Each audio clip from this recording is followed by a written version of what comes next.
Picture this: a Tuesday morning in October 2007, San Francisco, a third-floor walk-up on Rausch Street where the heater has been broken since September and the rent is due in 6 days.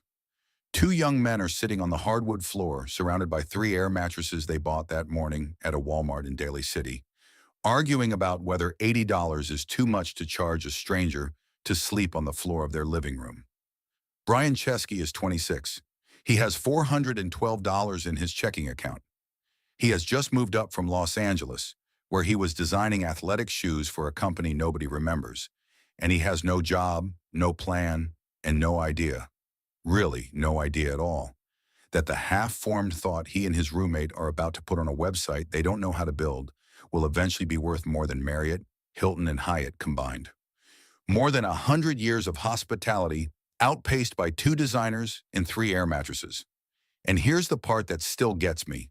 Nobody, not the 7 investors who would reject them in the next year, not the parents who kept asking when Brian was going to get a real job, not even Brian himself, could have told you that morning what was actually about to happen. Because what was about to happen wasn't a business. It was a philosophy disguised as a website. And there was one rule, one non-obvious rule, that Brian Chesky would apply again and again for the next 16 years, all the way to the moment he rang the IPO bell on December 10th, 2020. We're going to find that rule, but first we have to go back to a boy in upstate New York who used to copy Norman Rockwell paintings so precisely his own parents thought he was tracing them. He wasn't tracing. That's the first thing you need to understand about Brian Chesky. He was looking. The boy in Niskayuna, New York, son of 2 social workers, raised in a house that didn't have much extra money but did have a lot of magazines and books, would sit at the kitchen table for hours studying a Rockwell illustration and then reproduce it from memory, stroke by stroke. He was learning without knowing he was learning the discipline that would later define everything, that the surface of a thing, the exact angle of a child's smile, the precise warmth of light coming through a window, is not decoration. It's the meaning. Get the surface right and you've gotten the soul right. Get the soul right and the rest follows. In high school, he became, of all things, a competitive bodybuilder, which sounds absurd until you understand what bodybuilding actually teaches you, that you can sculpt anything, a body, a company, an industry, if you're willing to do the same boring repetition 10,000 times, while everyone around you wonders why you're bothering. Then came the Rhode Island School of Design, which was where he met Joe Gebbia. And this is where the story turns, because almost no founding myth in Silicon Valley begins at an art school. They begin at Stanford, they begin at MIT, they don't begin in a sculpture studio, but Airbnb did. And that single fact, that the company was founded by 2 designers, not 2 engineers, is the entire reason the story unfolds the way it does. After graduation, Brian moved to Los Angeles, took a job at an industrial design firm, and almost immediately began to suspect he had made a mistake. He was designing things, actual physical objects, sneakers and accessories, for companies that didn't seem to care whether anyone loved them. He kept a sketchbook, dozens of sketchbooks. He filled them with ideas nobody had asked for. And then in late 2007, Joe called from San Francisco. The roommate had moved out. Joe couldn't make rent alone. Brian drove north on the 101 in a beat-up Honda with everything he owned in the back and arrived at Rausch Street with a vague feeling that something had to change. A few weeks later, they noticed that a big design conference was coming to town and every hotel in the city was sold out. And Joe, and this is documented, this actually happened, sent Brian an email that said, "I thought of a way to make a few bucks, turning our place into a designer's bed and breakfast, offering young designers who come into town crash space during the 4-day event, complete with wireless internet, a small desk space, sleeping mat, and breakfast each morning." Brian read it. He thought about it for maybe an hour, and then he wrote back, "I'm in." That email, that exact email, is now in a museum. They put up a website over a weekend. They called it airbedandbreakfast.com. 3 guests showed up, a 30-year-old man from India, a 35-year-old woman from Boston, a 45-year-old father of 5 from Utah. Each paid $80. Each slept on an air mattress. And when those three guests left San Francisco a week later, something had happened. Something neither Brian nor Joe could quite name, but they both felt it. The guests had not just stayed at their apartment, they had sat at their kitchen table, eaten breakfast with them, talked about their lives. The Indian man told them about his startup. The woman from Boston gave them advice about marketing. The father of five showed them photos of his kids. It hadn't felt like a transaction. It had felt like the beginning of something. And here's what almost nobody mentions about that weekend. Brian wrote in his journal that night that the strangers had felt like friends by the end. That sentence, strangers had felt like friends, is the entire company. That is the rule. We just don't see it yet. Then came the serial. You've probably heard this story, but I promise you've never heard it told properly. By the summer of 2008, Brian and Joe had brought in a third co-founder, an engineer named Nathan Blakarczyk, and they had relaunched the site with bigger ambitions. And it was failing. Not failing dramatically. Failing quietly. A few bookings a week. Credit card debt piling up. Brian was eating ramen for lunch and dinner, sleeping on a futon, wearing the same 3 shirts on rotation. They needed money and nobody would give them any. So with the Democratic National Convention coming to Denver, Obama versus McCain, the eyes of the entire country on that one stadium, they made a decision so strange it shouldn't have worked. They designed 2 limited edition cereal boxes. Obama O's, the breakfast of change, Captain McCain's, a maverick in every bite. They printed 500 of each by hand, glued the boxes together at the kitchen table, sold them for $40 a piece, and made about $30,000 in a few weeks. $30,000 from cereal to fund a website nobody used. And when Brian later sat across from Paul Graham at Y Combinator interviews and told him this story, Graham laughed and said the line that would define everything. "You guys are like cockroaches. You just won't die." He meant it as the highest compliment a venture capitalist can pay. Y Combinator gave them $20,000 in 3 months. They moved to Mountain View, and the rule, the one non-obvious rule, was about to reveal itself for the first time. Because here is what Paul Graham told Brian one afternoon, sitting in his kitchen, that changed the company forever. He said, "Where are your users?" Brian said New York. Most of the listings were in New York. Graham said, "Then what are you doing in Mountain View? Go to New York. Go meet every single host, knock on their doors, take photos of their apartments yourselves. Find out what's broken and fix it." Brian and Joe rented a camera, bought plane tickets, and flew to New York. And for weeks they walked from apartment to apartment in Brooklyn, in Manhattan, in Queens, photographing every host's living room, every guest bedroom, every kitchen, themselves, by hand, one door at a time. The conventional wisdom in Silicon Valley said, that doesn't scale. The conventional wisdom said, build the algorithm, automate the photos, let the platform sort it out. Paul Graham told them to do the opposite. He told them to do things that don't scale. And as they walked from apartment to apartment, listening to hosts complain about the website, listening to hosts describe their guests, listening to hosts tell stories about strangers who had become friends, the rule began to clarify in Brian's mind. The rule was this: design from the experience backward, not from the spreadsheet, not from the technology, not from what's efficient. From the moment a guest opens the front door and sees the host smiling. Build everything else from there. And if you have to fly to New York with a rented camera and photograph apartments by hand to learn what that moment feels like, then you fly, and you photograph, and you keep flying until you understand. That is the rule. We're going to see it again, and again, and again. The bookings doubled, then tripled, then doubled again. By 2011, Airbnb had spread to thousands of cities. Sequoia Capital, who had originally rejected them, came back. Greylock came in. The company was raising tens of millions of dollars. Brian, who had been eating dollar menu burgers 2 years earlier, was now sitting across from Mark Andreessen. And then, because every story like this has a moment like this, the wheels almost came off. A host in San Francisco named EJ wrote a blog post in June 2011. Her apartment had been ransacked by an Airbnb guest.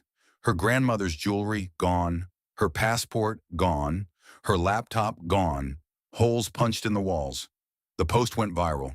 The press picked it up within 48 hours. Tech bloggers were writing obituaries. The investors were calling. And Brian, who was 29 years old and had never managed a crisis like this, made a decision that, looking back, contains everything you need to know about him as a founder. He didn't lawyer up. He didn't issue a careful statement. He wrote a public letter admitting they had completely failed this host. He created a $50,000 host guarantee, $50,000 per stay, covered by Airbnb itself, out of thin air in about a week. He stayed up for 3 nights writing it. He called EJ personally. The conventional response was to minimize. Brian's response was to design the experience backward. What would the host need? What would make her feel that this company was on her side? What would prevent any future host from feeling abandoned? And build the policy from there. The rule again. Now, if this story is hitting you the way it hits me, if you find yourself slowing down at the strange parts and underlining the human ones, I want to ask you for something small. Hit subscribe. Drop a like.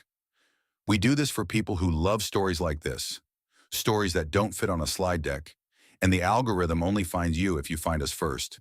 So if you're with me, do that now, and let's keep going. Because the next part of the story is where Airbnb goes from a website to something stranger, something more dangerous, something the world hadn't quite seen before. By 2014, Airbnb was operating in nearly every major city on Earth, and every major city on Earth was starting to push back.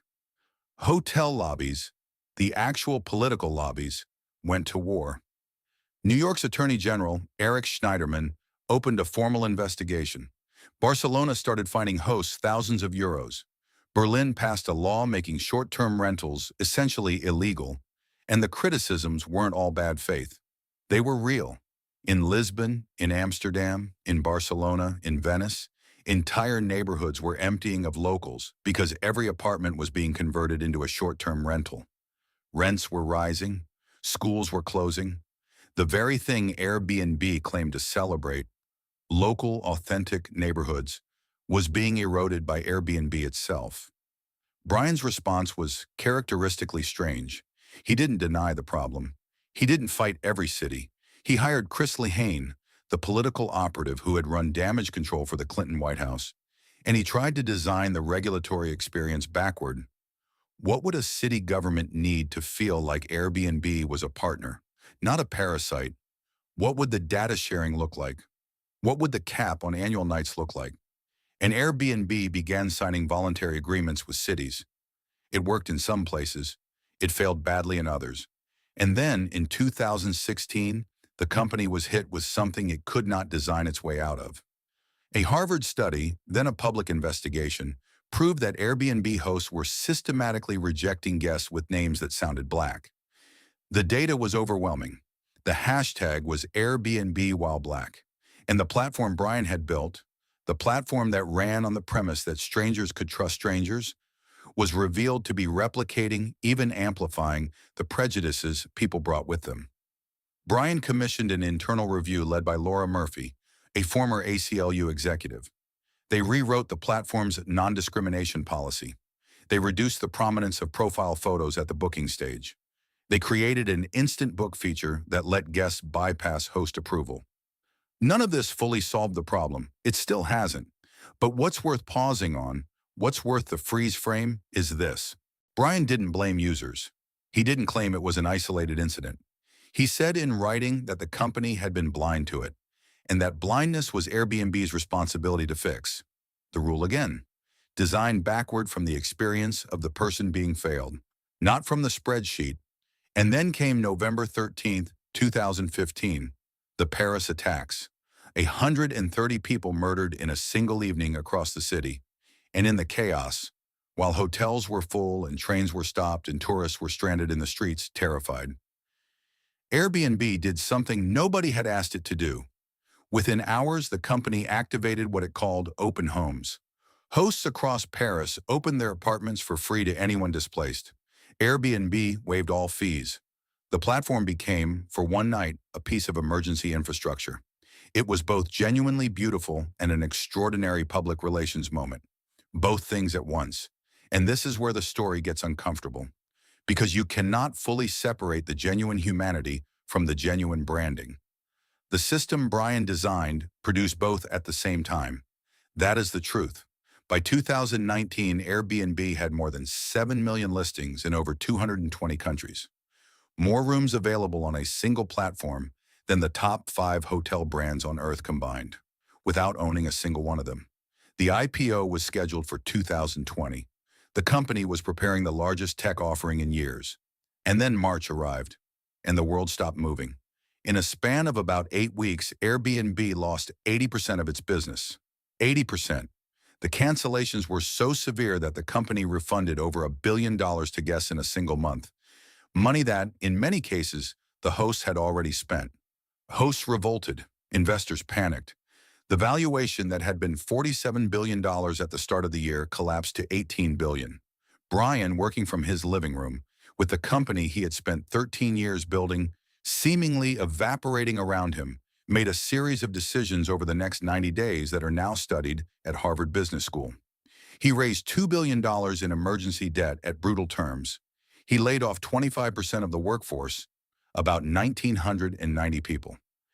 And the letter he wrote announcing it became one of the most circulated corporate communications in modern history. He thanked them by name. He gave them their laptops. He gave them an extra year of health care. He created an alumni placement service. The conventional response would have been a cold legal memo. Brian's response was to design the layoff experience backward from the person being let go. The rule, again. And then he made the bet that defined the next chapter. While the rest of the travel industry was preparing for everything to go back to the way it was, the business traveler returning to the airport hotel, the family flying to the Disney resort, Brian made the opposite bet. He bet that travel had been permanently changed, that people would no longer return to offices 5 days a week, that millions of people would now work from anywhere, that the future of travel was not the city break, but the long stay in someone's home. He cut entire product lines. He killed expensive marketing campaigns. He bet the company on flexibility, on homes, on length of stay. And by August, business was returning faster than anyone had predicted.